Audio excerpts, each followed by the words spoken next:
오늘은 문답시 성경본의 강희중 목사님 발췌의 창세기 3장 13절 17절을 말씀드립니다. 창세기 3장입니다. 13절에서 17절 올려드립니다. 여호와 하나님이 여자에게 이르시되 내가 어찌 이렇게 하였느냐. 여자가 가로되 뱀이 나를 깨므로 내가 먹었나이다. 여호와 하나님 뱀에게 이르시되 내가 이렇게 하였으니 내가 모든 육축과 들의 모든 짐승보다 더욱 저주를 받아 배로 다니고 종신토록 흙을 먹을지니라. 내가 너로 여자와 원수가 되게 하고 너희의 후손도 여자의 후손과 원수가 되게 하리니 여자의 후손은 내 머리를 상하게 할 것이요 너는 그의 발꿈치를 상하게 할 것이니라 하시고, 또 여자가 이르시되 내가 네게 잉태하는 고통을 크게 더하리니 내가 수고하고 자식을 낳을 것이며 너는 남편을 사모하고 남편은 너를 다스릴 것이니라 하시고, 아담에게 이르시되 내가 내 아내의 말을 듣고 내가 나더러 먹지 말라 한 나무 씨가를 먹었은즉 땅은 너로 인하여 저주를 받고 너는 종신토록 수고하여야 그 소산을 먹으리라. 이 말씀 주제 안에서 문답형을 하겠습니다. 질문합니다. 사람이 범죄했을 때 하지 말아야 할 일과 할 일은 무엇입니까? 답변은요, 하지 말아야 할 일은 하나님을 피하여 숨거나 자신의 잘못을 부인하고 핑계대는 일입니다. 아담과 하와에 보면은 아내를 통해서 남편이 받았지만은 이거를 인정하지 않고 부인하고 핑계대는 것은 있죠. 또 해야 할 일은 제사함을 얻기 위해 하나님 앞에 나아가 회개하며 애통하는 일입니다. 변명하지 마시기 바랍니다.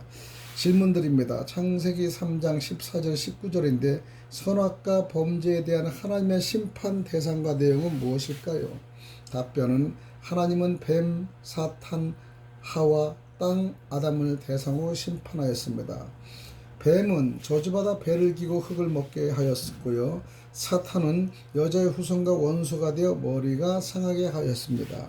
하와는 잉태하여 출산하는 고통과 남편의 다스림을 받게 되었고요. 땅은 저주받아 가시덤불과 엉겅퀴를 내게 하였습니다. 아담은 남자는 땀을 흘려 식물을 먹고 죽으면 다시 흙으로 돌아가도록 심판하였습니다. 다시 질문합니다. 원시복음이란 무엇일까요? 창세기 3장 15절에 원시복음이란 무엇일까요? 답변입니다. 복음이란 인간의 죄를 대속하신 그리스도를 복음으로 구원을 얻는다는 복된 소식을 최초의 복음이라 합니다.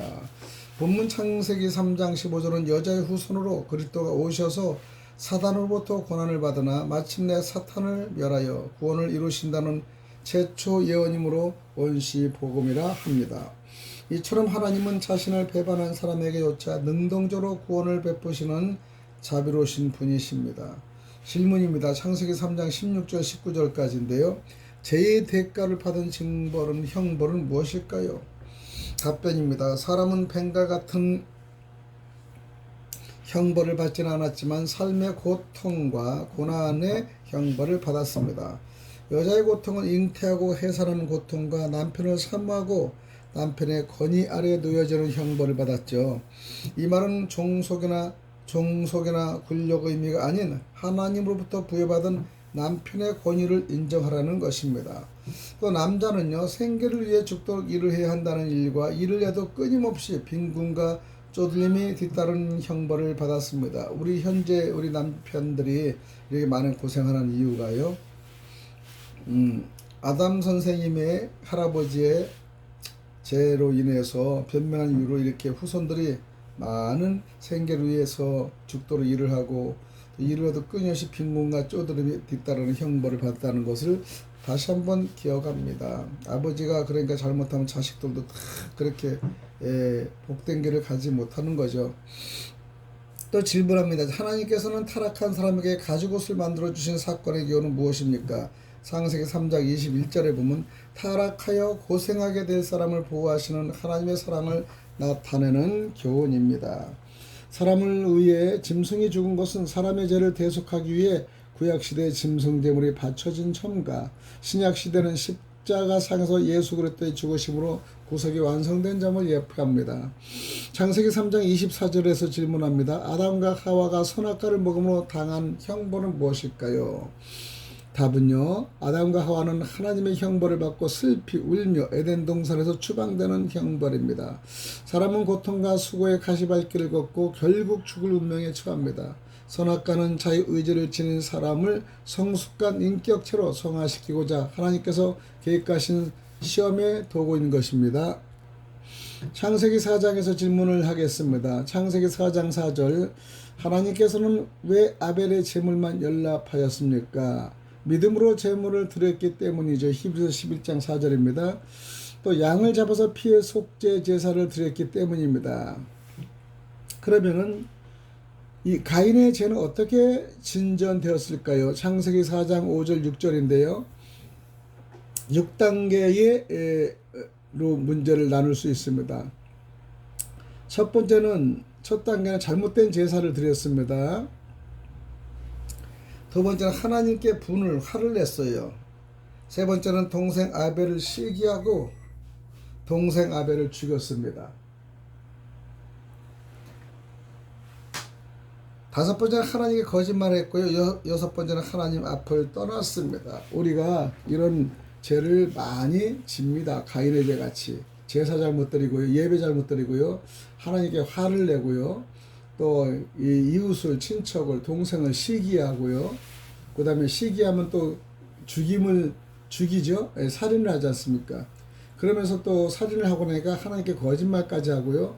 그리고 또 도저히 안 되니까 하나님 앞을 떠나는 거, 이 6단계 죄를 지게 됩니다. 창세기 4장 9절에 사람이 하나님을 속일 수 있습니까? 답변, 하나님은 과거와 현재와 미래 모든 일을 다 아십니다. 사람이 숨어서 한 일이나 마음속에 생각하시는 전지하신 분이시므로 사람은 하나님을 절대로 속일 수 없습니다. 질문, 창세기 4장 14절에 가인은 누가 자기를 죽일까 우려했습니까? 답변은 혹자는 당시 지상에는 아담과 하와 외에 가인만 살고 있었으므로 아담 부부일 것으로 생각했을 것입니다. 그러나 성경에 기록되지 않는 아담 후손이나 아벨 친척들이 더 있으므로 가인은 이들의 복수를 두려워했던 것이죠. 질문합니다. 창세기 4장 15절에서 하나님께서 왜 가인을 살려주었습니까? 답변, 생명의 주관자는 하나님이심을 밝히기 위함입니다. 죄인에게도 긍휼을 베푸시는 하나님의 사랑을 보여주기 위하여 하나님께서는 가인을 살려주시고 다른 사람이 그에게 손을 대지 못하도록 보호까지 하셨다는 것을 우리는 알 수 있습니다. 질문드립니다. 여호와 앞을 떠난 가인 후손들의 삶은 어땠습니까? 인간만을 위한 세속적 문화를 창출하며 타락의 길을 걸었던 건 사실이죠. 여호와께서는 떠난 자들은 노아의 홍수 사건에서 보여주듯이 제약의 관용으로 멸망할 수밖에 없다는 것을 확실히 근거로 보여주셨습니다. 그 다음 질문합니다. 셋의 후손이 여호와의 이름을 불렀는데 어떤 교훈을 줍니까? 답변은 가인의 후손들의 방종한 삶을 살고 있는 가운데서도 택한 자를 통해 인류 구속을 위한 신앙의 맥을 이어가게 하시는 하나님의 영원불변의 사랑을 알 수가 있습니다. 그래서 가인의 후손들의 방종한 삶을 살고 있는 가운데서도 택한 자를 통해 인류 구속을 위한 신앙의 맥을 이어간다는 거, 이거 중요하죠. 신앙의 맥을 이어간다는 겁니다. 하나님의 영원불변 사랑을 알 수 있습니다. 그러게 가인의 제2의 죄를 지은 후손에게도 이렇게 하나님의 극대한 사랑을 주셨다는 우리가 볼 수 있습니다. 오늘은 성경적인 문답형에서 여기까지 창세기 3장, 4장까지 말씀을 드렸습니다. 샬롬, 할렐루야.